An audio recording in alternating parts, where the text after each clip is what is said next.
Assalamualaikum warahmatullahi wabarakatuh. Innal hamdalillah nahmaduhu wa nasta'inuhu wa nastaghfiruh wa na'udzu billahi min shururi anfusina wa min sayyiati a'malina may yahdihillahu fala mudhillalah wa may yudlilhu fala hadiyalah. Asyhadu an la ilaha illallah wahdahu la syarikalah wa asyhadu anna Muhammadan abduhu wa rasuluh la nabiyya wa la rasula ba'dah. Allahumma sholli ala Muhammad wa ala alihi wa ashabihi wa man tabi'ahum bi ihsanin ila yaumil qiyamah, amma ba'd. Ikhwan fillah, arsadakumullah. Alhamdulillah, pada kesempatan di pagi yang berbahagia ini kita kembali diberikan kesempatan oleh Allah Subhanahu wa taala untuk talabul ilmi, belajar bersama. Kita berharap memohon kepada Allah Subhanahu wa taala semoga Allah melimpahkan cahaya hidayahnya kepada kita semua dan memberikan kefahaman kepada kita semua. Dan yang tidak kalah penting, kita juga memohon kepada Allah Subhanahu wa taala agar kita dimampukan untuk mengamalkan apa yang telah Allah fahamkan kepada kita. Amin Allahumma amin. Ikhwan fillah, beberapa waktu yang lalu kita telah bahas sedikit, kita cuplik sedikit pembahasan dari surat Al-Fatihah, walaupun cuma sekilas. Kita akan urutkan, kita akan mulai bahas terkait dengan surat Al-Fatihah ini, karena surat ini surat yang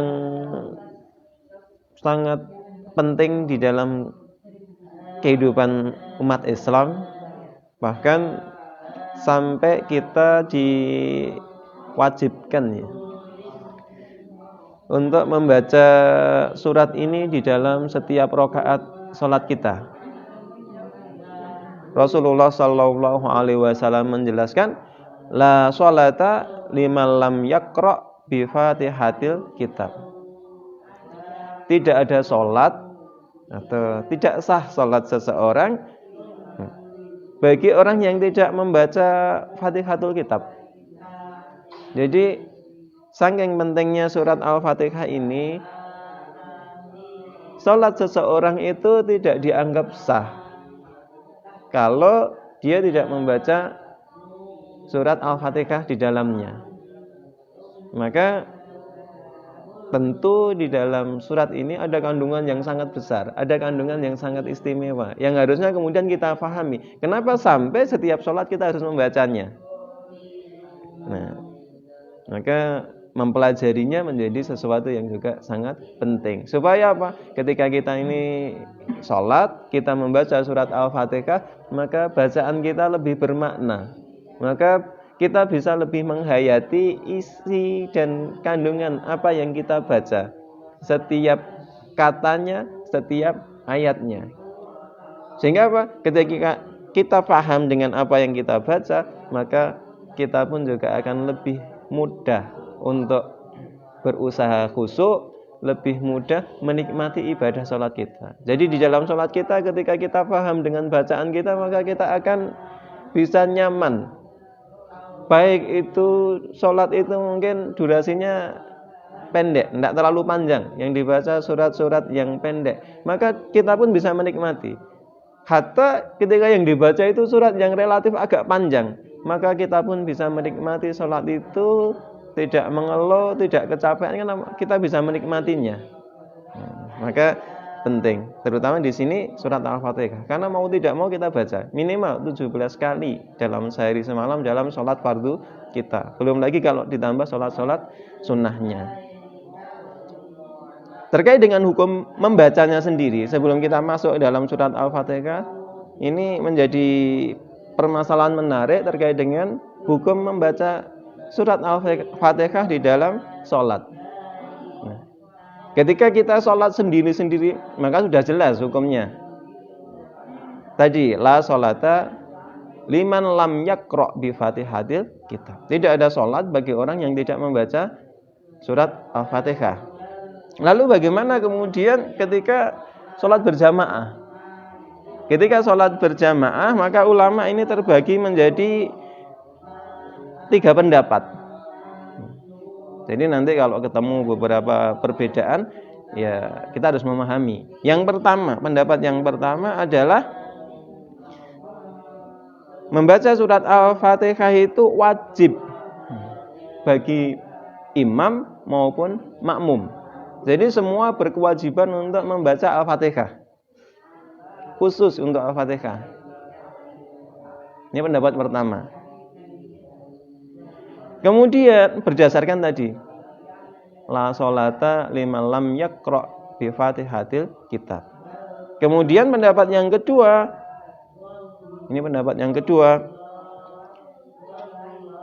bacaan imam itu mencukupi bagi makmumnya. Jadi ketika seseorang sholat berjamaah, maka makmum itu cukup mengikuti imam. Imam takbir, dia takbir. Imam rukuk, dia rukuk. Imam membaca Al-Fatihah, membaca surat, dia diam mendengarkan. Kenapa? Imam itu diangkat, dijadikan untuk diikuti. Jadi ketika kemudian ada orang sholat, kemudian dia itu cukup diam mengikuti gerakan imam, ya jangan disalahkan. Mereka juga mengikuti pendapat di kalangan para ulama. Termasuk doa-doa yang lain. Hingga ketika imam salam, dia ikut salam. Nah, ini pendapat yang kedua. Walaupun ini pendapat ini ada yang mendhaifkan. Tapi ada pendapat ini. Kemudian yang pendapat yang ketiga, yaitu makmum wajib membaca Al-Fatihah tadi ketika imam membaca sir. Tidak dibaca keras oleh imam. Misalnya di dalam sholat zuhur, asar, atau di rakaat ketiga dan keempat. Ketika imam itu membaca surat Al-Fatihah dengan sir, bukan jahar, maka makmum wajib membaca surat Al-Fatihah sendiri-sendiri. Tapi ketika imam itu membaca surat Al-Fatihah itu dengan jahar, keras, bacaannya bisa didengar oleh makmum, maka makmum cukup mendengarkan bacaan imam, menyimaknya. Ini pendapat yang ketiga. Jadi ada 3 pendapat utama terkait dengan masalah bacaan surat Al-Fatihah di dalam sholat berjamaah bagi makmum. Nah terus bagaimana kita? Monggo silahkan pilih.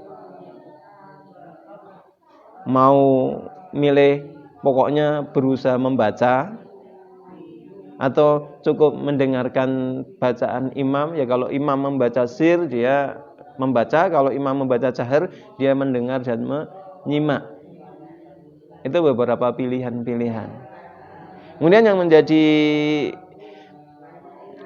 pertanyaan lagi, ketika memilih pendapat pertama, yaitu imam dan makmum itu wajib untuk membacanya. Imam dan makmum wajib membacanya. Baik imam membaca jahar atau sir, makmum wajib juga membaca. Maka di sana terdapat beberapa pertanyaan. Terus kapan makmum membaca? Kapan waktu makmum untuk membaca? Saya memilih pendapat yang ini. Pokoknya makmum pun juga wajib membaca. Ini biasanya dari kalangan Syafi'iyah, itu yang dipilih pendapat yang pertama. Makmum itu wajib membaca. Jika demikian, maka cara membacanya adalah yang pertama, di sela-sela jeda antara imam itu membaca ayat per ayat. Kadang imam itu kan ada membaca itu 1 ayat, kemudian dikasih jeda, maka dia ngikuti baca 1 ayat. Kemudian imam membaca lagi ayat berikutnya, dia diam 5. Begitu selesai, dia membaca ayat tadi yang dibaca imam. Kalau imam itu membacanya ada jedanya. Tapi kalau imam itu membaca ayat itu kayak nyambung runut, maka afdolnya makmum ketika imam membaca Al-Fatihah, makmum mendengar. Terus kapan waktu makmum itu membaca Al-Fatihah?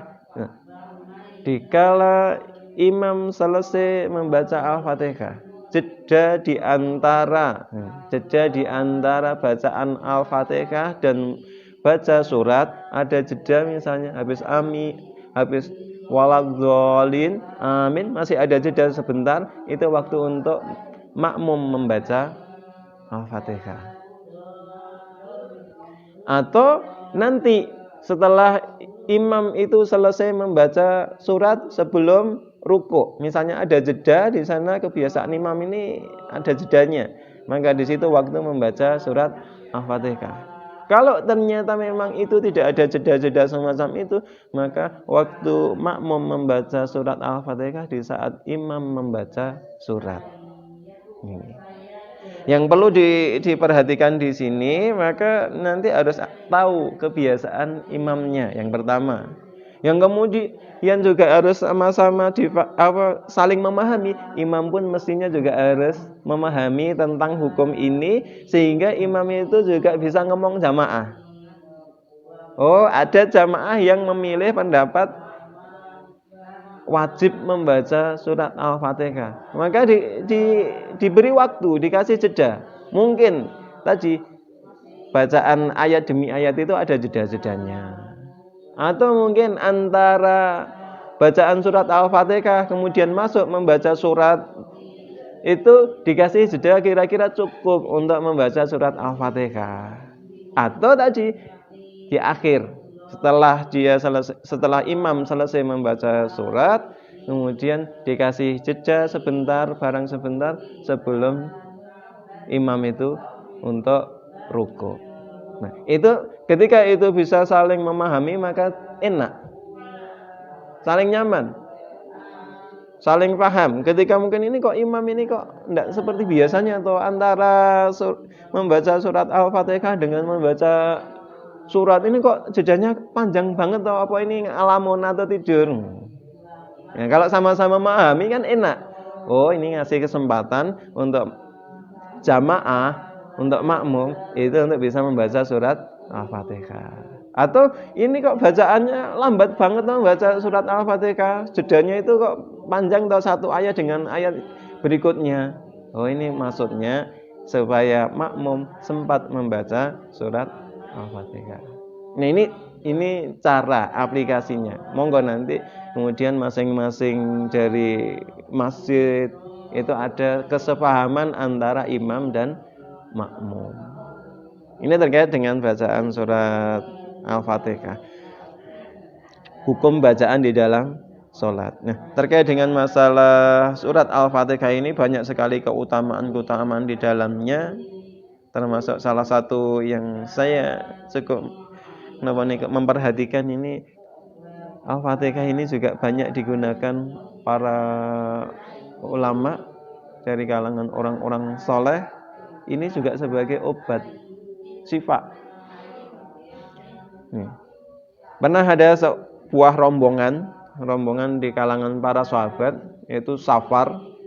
Kemudian dia melewati suatu perkampungan, ingin singgah di situ sebagai tamu, tidak diterima.